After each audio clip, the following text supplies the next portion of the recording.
Sudev Patankar PG कन्या महाविद्यालय दुर्ग में राजनीति विभाग में पदस्थ हूँ। मुझे जॉन स्टुअर्ट मिल का सेकंड सेमेस्टर का पाश्चात्य राजनीतिक चिंतन के पेपर का ये टॉपिक मिला है, जिसमें जॉन मिल के विचारों की विचारधाराओं को बतलाने का प्रयास मैं करूँगी। इतने सरल शब्दों का उपयोग करूँगी कि बच्चों को भी इसका ज्ञान प्राप्त हो। सबसे पहले मैं ये बतलाऊँगी कि जॉन स्टुअर्ट मिल कौन थे। जॉन स्टुअर्ट मिल का परिचय J.S. मिल, जिसका जन्म लंदन में 20 मई 1806 में हुआ। मिल की शिक्षा पिता के कठोर नियंत्रण और अनुशासन में हुई। किशोर अवस्था में ही मिल ने नियंत्रण के साथ साथ मिल को तर्क, मनोविज्ञान, राजनीति शास्त्र, अर्थशास्त्र अनेक विषयों का अध्ययन कराया गया है। बार्कर का ये मानना है कि जॉन मिल 19वीं शताब्दी के सबसे बुद्धिमान और सबसे उदार स्वभाव वाले व्यक्तियों में से एक है। जब हम मिल की अनेक रचनाओं की ओर देखते हैं तो 1834 में प्लेटो का संवाद, 1841 में द सिस्टम ऑफ लॉजिक और 1859 में ऑन लिबर्टी अनेक ऐसी रचनाएं हैं जिसमें मिल ने अपनी विचारधाराओं को बतलाने का प्रयास किया है। प्रमुख रूप से मिल की 3 विचारधाराएं हैं। एक है व्यक्तिवादी विचारधारा, दूसरी है स्वतंत्रता संबंधी विचारधारा और तीसरी है प्रतिनिधि शासन की विचारधारा। सबसे पहले में मिल की रचनाओं में और उसके भौतिक और ऐतिहासिक पद्धति दोनों का प्रयोग किया गया है। इन दोनों ही पद्धतियों के सम्मिश्रण को समाजशास्त्री पद्धति कहते हैं। मिल की सबसे पहली विचारधारा है व्यक्तिवादी विचारधारा। व्यक्तिवादी जो शब्द से ही या व्यक्तिवादी शब्द से ही हम ये समझ सकते हैं कि मिल के विचारों में व्यक्ति की कितनी महत्ता होगी। व्यक्तिवाद का अर्थ और व्यक्तिवाद से अभिप्राय ही यह है कि मिल व्यक्तिवाद में यह बतलाने का प्रयास करता है कि व्यक्ति के हित में राज्य को क्या कार्य करना चाहिए और कौन से कार्य नहीं करने चाहिए।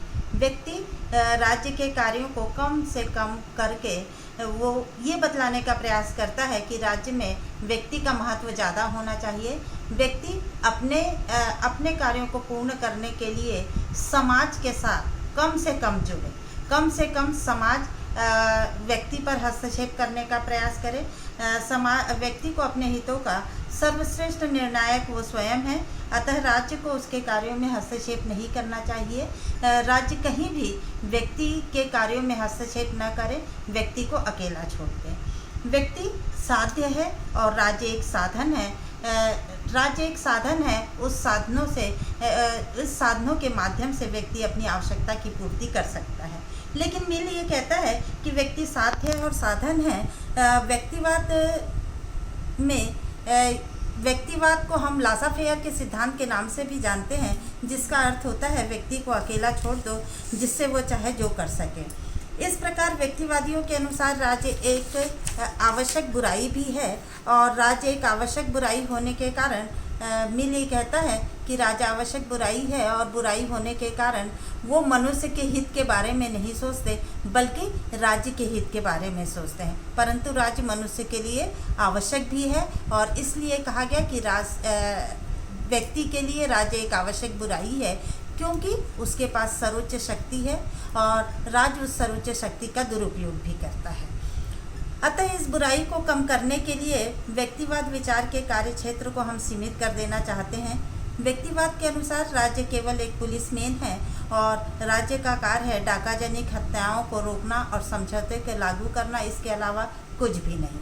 मिल ये कहता है कि व्यक्तिवादी विचारधारा के साथ मिल ने स्वतंत्रता संबंधी विचार और राज्य संबंधी विचार और प्रतिनिधि शासन संबंधी विचारों की भी व्याख्या की है।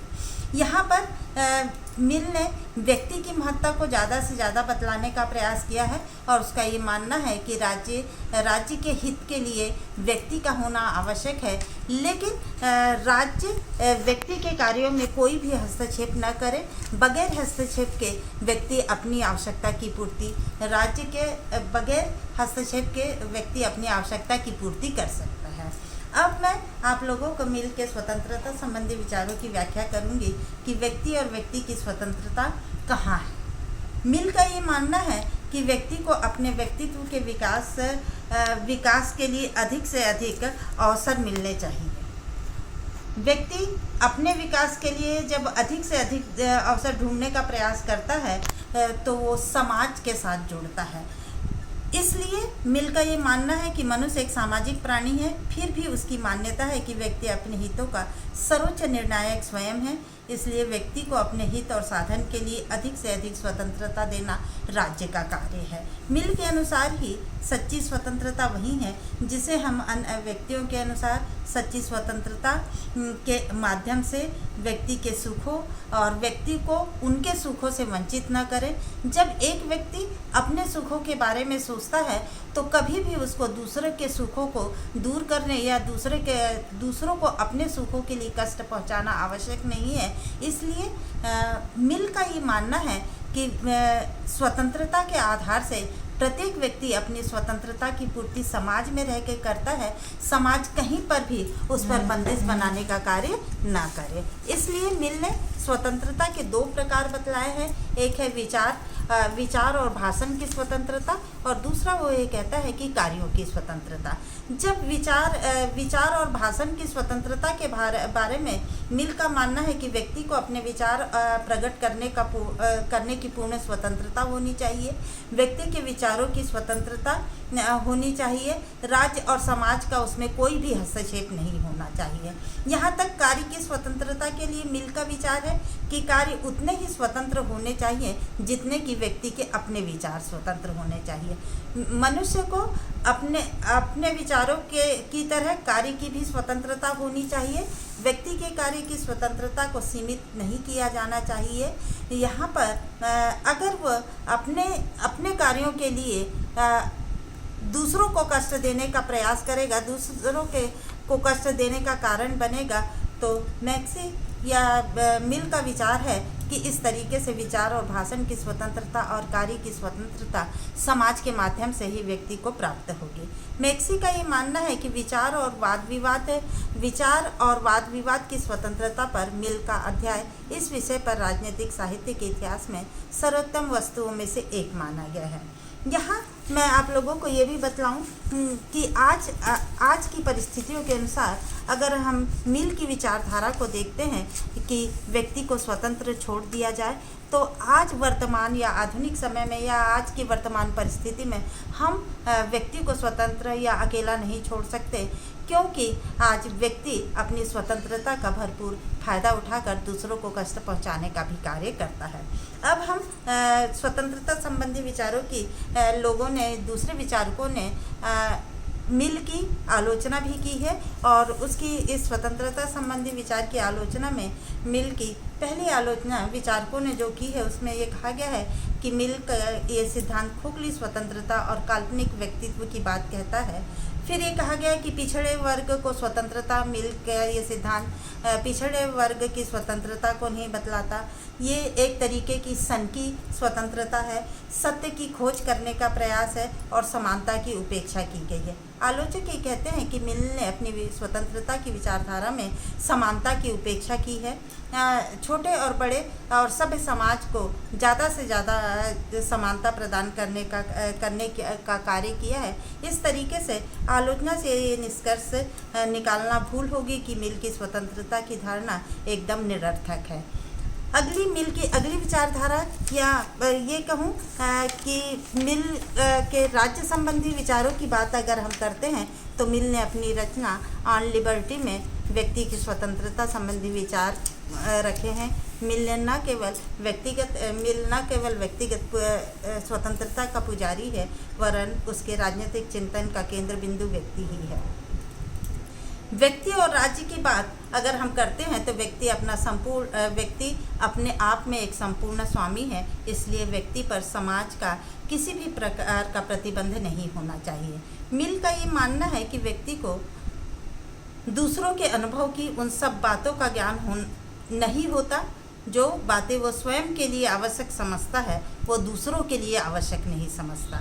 दूसरों के निजी अनुभव का विस्तार करना चाहता है। सामाजिक रीति रिवाजों के आधार पर व्यक्ति का विकास संभव नहीं है। कभी कभी राज्य के नियमों के अनुसार या राज्य की आवश्यकता के अनुसार व्यक्ति को चलने के लिए बाध्य होना पड़ता है। राज्य का उद्देश्य भी यह है।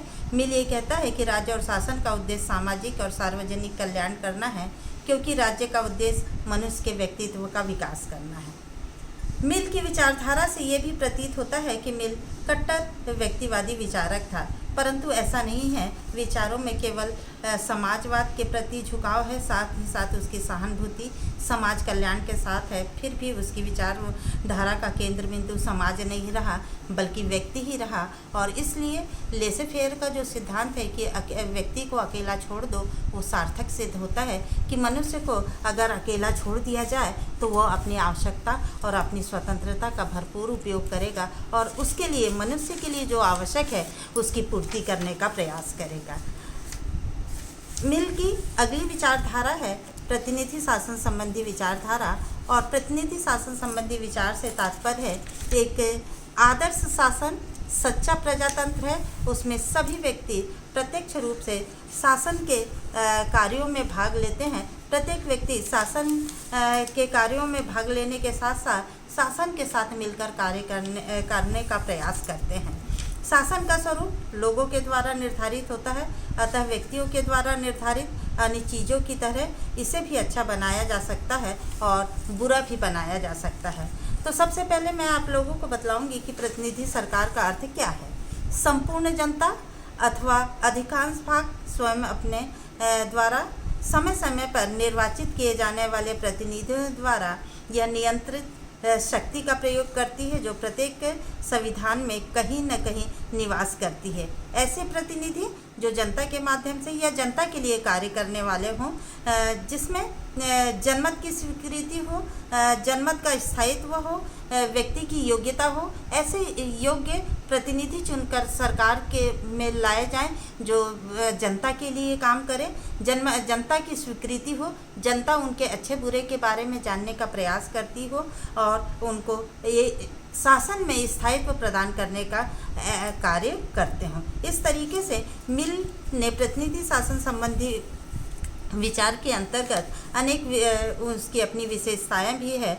उसका ये मानना है कि बहुमत का सहयोग आवश्यक है, जनता का सहयोग आवश्यक है। फिर वो ये कहता है कि ऐसे प्रतिनिधियों का चयन किया जाना चाहिए जो जनता के लिए सहयोग से या जनता को सहयोग प्रदान करने का कार्य करें। ऐसे कार्य हों जो जनता को सुखों के दृष्टिकोण से या सुख के माध्यम से जनता को सुख प्रदान करने का कार्य करें, और स्वतंत्र सदस्य हों। ये ऐसे सदस्य हों जो किसी भी दल में शामिल न हो, उनकी अपनी एक स्वतंत्र प्रणाली हो। महिला मताधिकार के बारे में भी मिल कहता है। मिल का ये मानना है कि पुरुष और महिला दोनों को समानता का अधिकार प्रदान किया जाना चाहिए। मिल ये भी चाहता है कि महिलाएं शारीरिक दृष्टिकोण से दुर्बल होती हैं, इसलिए सरकार और समाज की उनको आवश्यकता होती है और इसलिए उनको समानता का पुरुषों के बराबर अधिकार प्रदान किया जाना चाहिए।